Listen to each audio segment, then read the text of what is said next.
Mari kita lanjutkan kajian kita berkenaan dengan nama Nabi Muhammad SAW yang tercantum 4 kali di dalam Al-Quran. Pertama, surah Muhammad ayat 2. Nama Nabi Muhammad SAW dikaitkan dengan Al-Quran. Jadi dipesankan kita untuk betul-betul memahami Al-Quran. Ya. Kedua, dalam surah Ali Imran 144, Nabi Muhammad SAW memberikan isyarat agar upaya-upaya kita untuk mencapai tingkat ketakwaan yang bertingkat-tingkat dengan diperkuat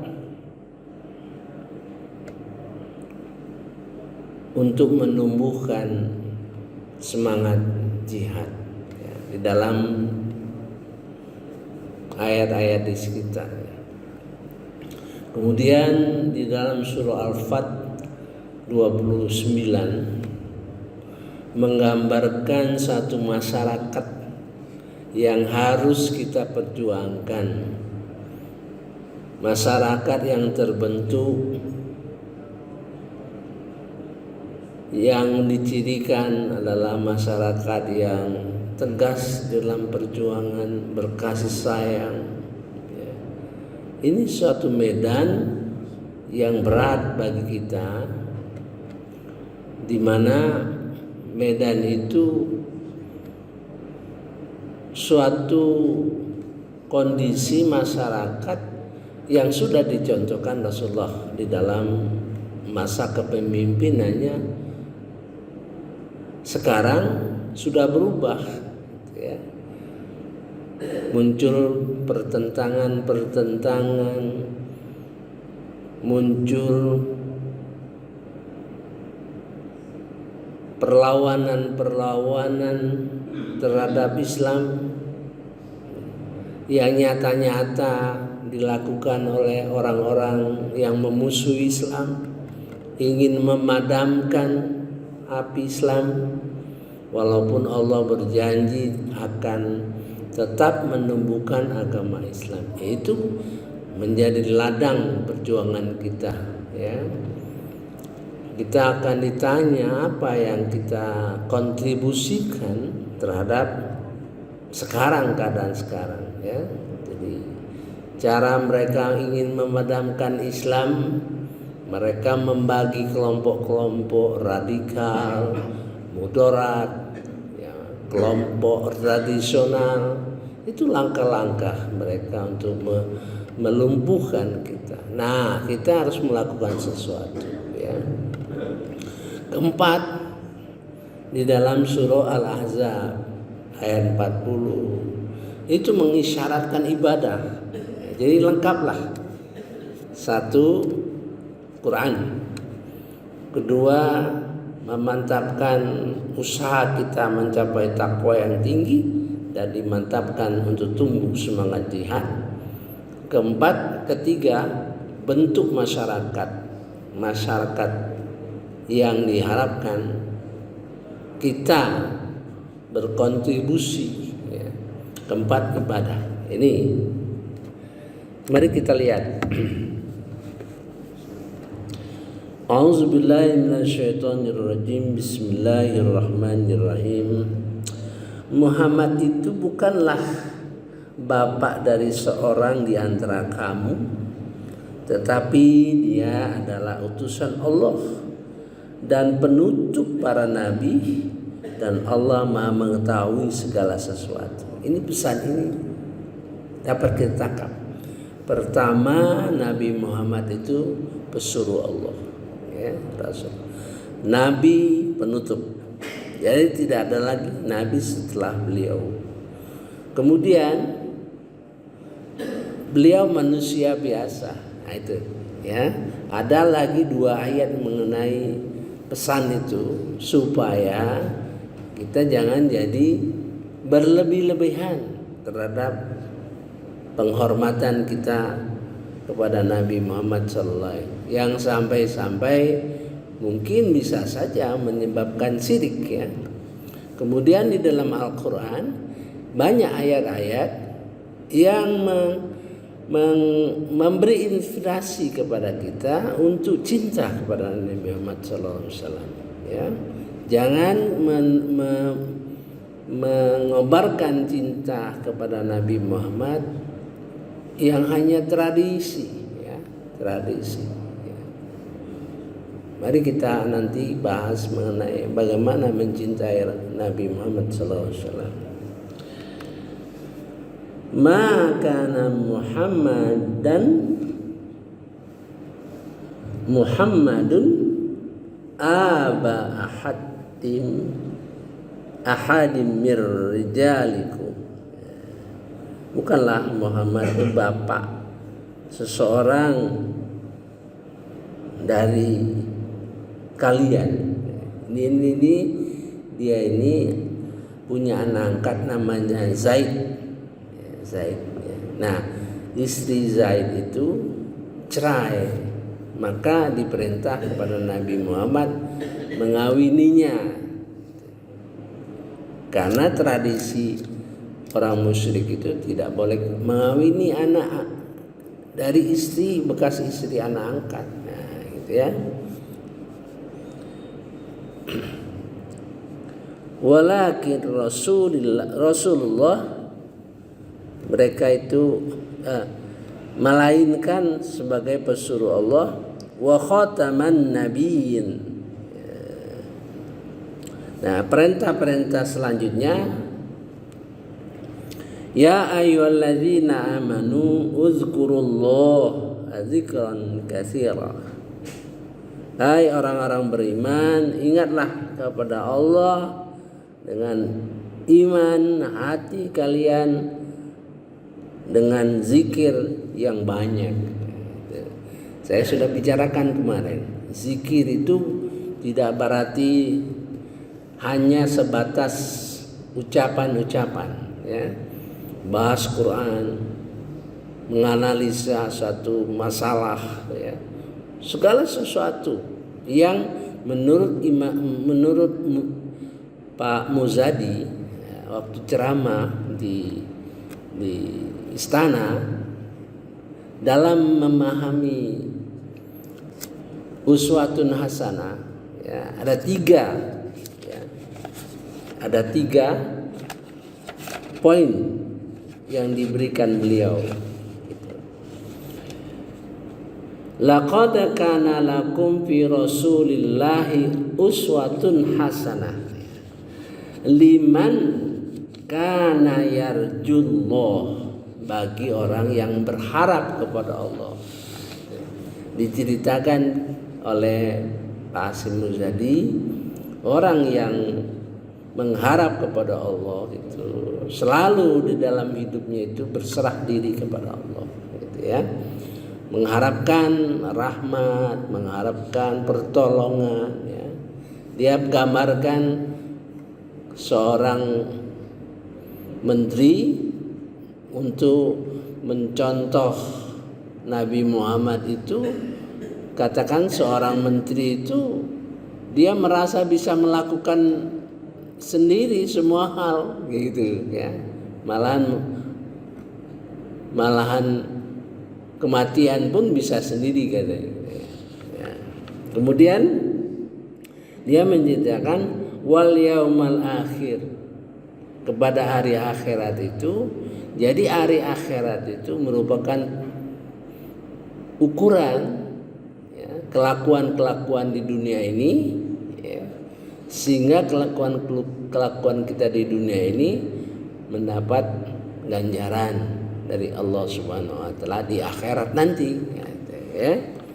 Kemudian wa dzakarallaha katsira, dia melukiskan pertanyaan orang kepada Imam Ghazali.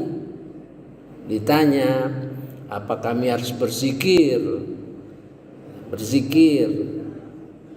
hanya berzikir, tidak bekerja. Nah, tidak, semua yang kita lakukan dikaitkan dengan Allah Subhanahu wa taala. Itu singkat saja ya.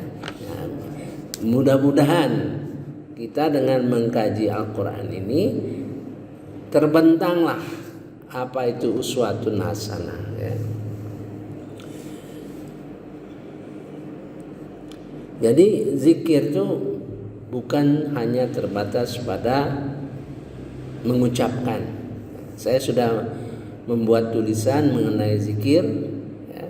Kemudian sudah merekam contoh zikir yang dicontohkan di dalam surah Ali Imran ayat 90 sampai 94 ya. Sudah dibahas. Wasabbihu bukratan wa asila ya. Dan dirikanlah dan sucikanlah Allah dengan bertasbih ya. Bukratan wa asila. Ada 3 kalimat yang kita baca dalam sholat. Allahu akbar kabira, artinya Allah berdimensi besar. Allahu akbar kabira walhamdulillahi katsira. Alhamdulillah berdimensi banyak, frekuensi.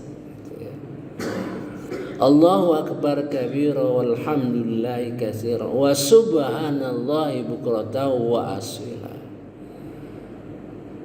Subhanallah itu berdimensi waktu ya. Jadi kalau kita baca di dalam Al-Quran ada perkataan sabbaha yusabbihu, nah, itu artinya berdimensi waktu, panjang persoalannya gitu ya. Gitu. Huwallazi yusalli alaikum, dia yang memberi rahmat atas kalian. Nah, itu menunjukkan perkataan itu puncak dari ibadah ya. Allah memberi rahmat itu puncak daripada ibadah. Malahan malaikat pun ikut berdoa kan gitu.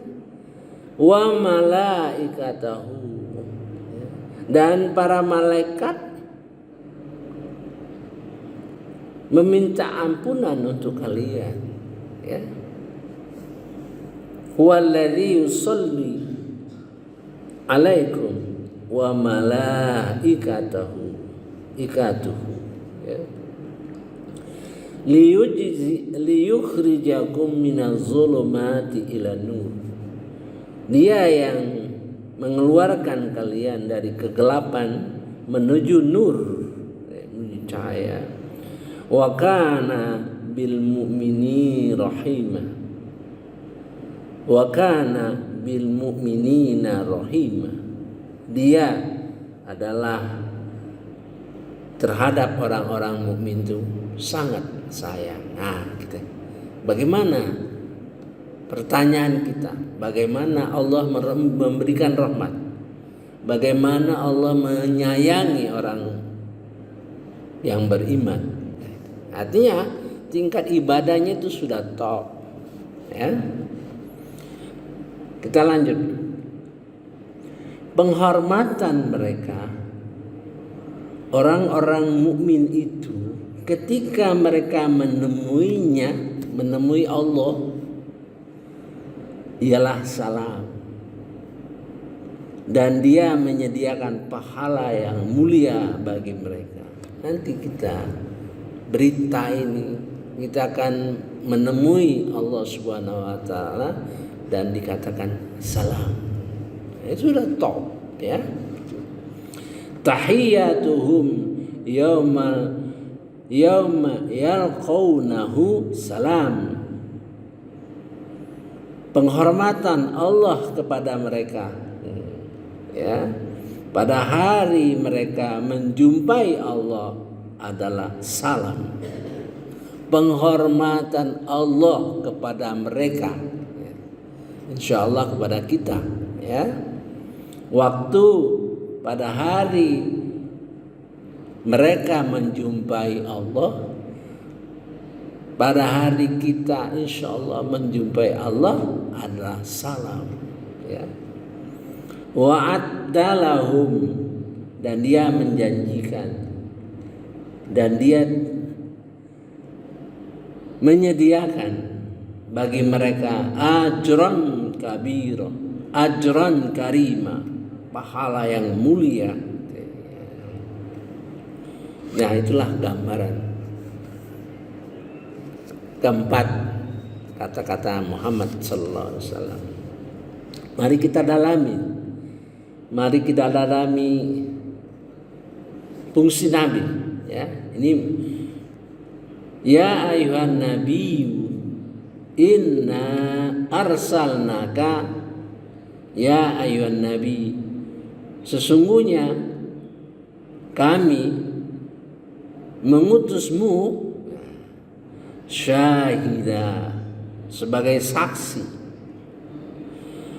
wa mubasysyira, memberi kabar gembira, wa nadhira, dan pemberi peringatan. Jadi Nabi menjadi saksi, ya. Kemudian memberi kabar gembira, membawa kabar gembira, dan menjadi pemberi peringatan, ya. Nah, nanti kita bahas mengenai syahid, dia akan menyaksikan kita, ya, di dalam surah Al-Hajj ayat 78, ya, gitu, ya. Kemudian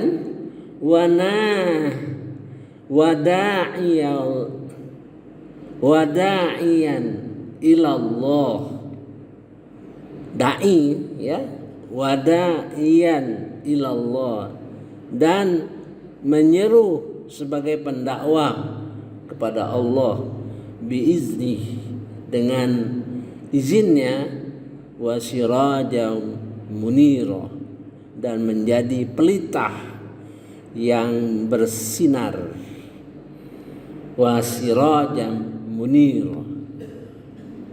Jadi Nabi Muhammad SAW itu sebagai pelita yang bersinar. Wa basyiril mu'minin, dan berikanlah kabar gembira pada orang-orang beriman, orang mukmin, bi anna lahum minallah, bahwasanya bagi mereka minallah, dari Allah, fadlam kabir, kurnia, anugerah, kurnia yang besar, ya. Sampai di situ saja, ya. Jadi penting-penting, ya, bagaimana Nabi Muhammad fungsinya. Sekarang kita lihat bagi kita, ya, bagaimana malaikat mendoakan kita, ya. Ada 3 tempat, ya. Satu di sini, wa malaikatuhu, malaikat pun mendoakan kita.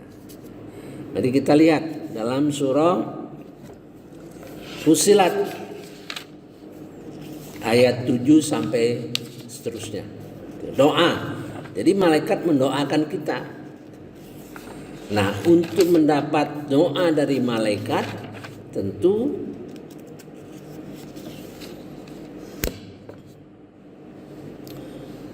kita harus melakukan sesuatu, ya. Misalnya, ya, ada hadis Nabi, barang siapa, ya, menghadiri majelis taklim, ya, membahas Quran dan lain-lain, akan mendapat rahmat dari Allah Subhanahu wa taala.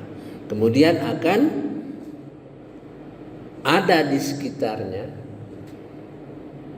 malaikat berkumpul. Artinya malaikat harus bisa menyenangi kita.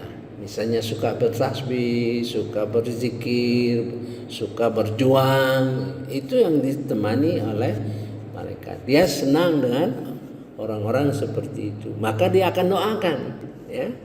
Mari kita lihat.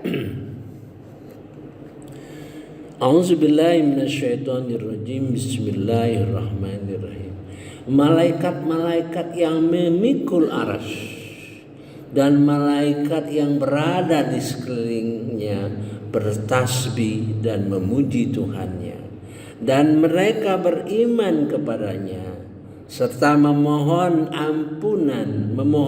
ampunan untuk orang-orang beriman, seraya berkata, wahai Tuhan kami, rahmat dan ilmu yang ada padamu meliputi segala sesuatu, dan ilmu yang ada padamu meliputi segala sesuatu, maka berilah ampunan kepada orang-orang yang bertaubat dan mengikuti jalanmu, peliharalah mereka dari azab neraka. Artinya malaikat pun mendoakan kita, ya.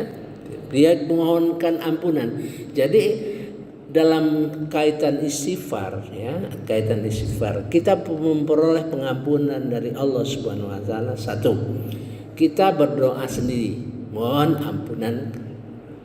Kemudian kita mendapat doa dari orang lain, ya, orang lain mendoakan kita. Kemudian ada ayat di dalam surah At-Taghabun apa? Yang kita mendoakan para pendahulu kita, ya. Sehingga nanti kalau kita meninggal tentu akan didoakan orang kemudian, ya.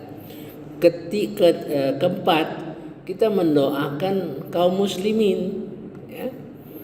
Artinya kalau kita mendoakan kaum muslimin baik yang hidup atau yang mati, maka pada waktu kita mati insyaallah kita didoakan, ya, yang pengampunan itu.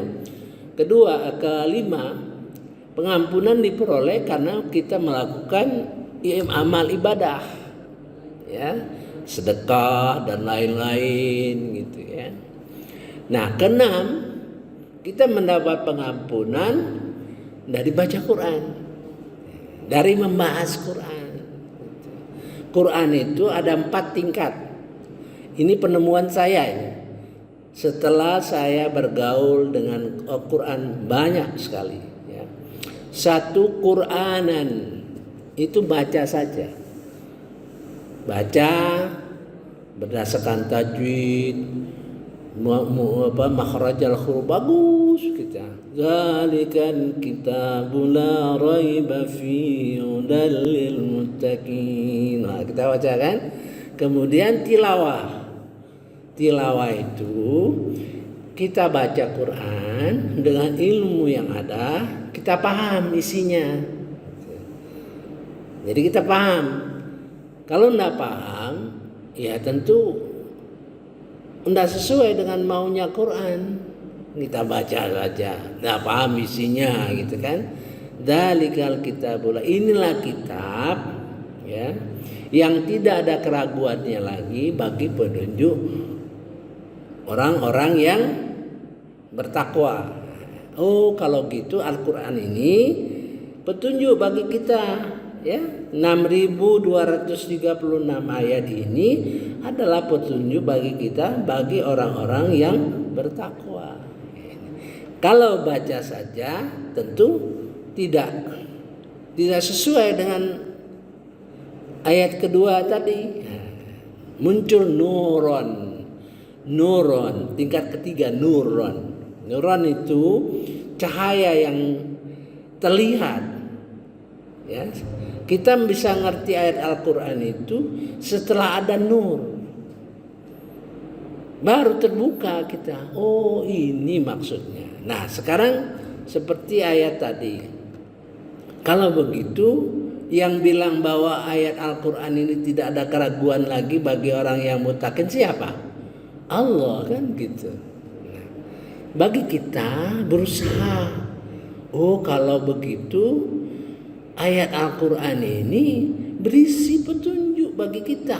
Aku bertekad untuk membahas, untuk memahaminya, untuk mengertinya. Nah, gitu. Nah, kalau itu menjadi semangat kita, ya. Semangat kita untuk mengkaji Al-Quran, karena ayat-ayat Al-Quran itu adalah petunjuk bagi kita. Semua ayat-ayat kita mengkaji sebenar-benarnya, betul-betul kita meyakini nanti, ya tentu bertahap. Yang mudah-mudah saja dulu, nanti yang berat-berat gitu ya. Yang kadang-kadang tidak terlihat, ya tidak terlihat. Sementara kita lihat bertahun-tahun kita baca tidak terlihat maksudnya. Namun setelah sekian lama kita baca, kita renungi, jadi timbul pengertian. Nah itu, ya, itu ruhan. Jadi 4 itulah yang kita perlu pahami, perlu kita jalankan, ya. Saya kira kita akan masuk. Oh, sudah cukup ya. Saya kira kita akan lanjutkan bagaimana malaikat itu mendoakan kita dan bagaimana kita mendapat doa dari malaikat, ya. Mudah-mudahan semakin semangat kita berdoa, ya. Semangat kita melakukan ibadah karena ada yang mendoakan kita, gitu ya. Subhanakallahumma wa bihamdika asyhadu an la ilaha illa anta astaghfiruka wa atubu ilaik. Wallahu alam. Wassalamualaikum warahmatullahi wabarakatuh.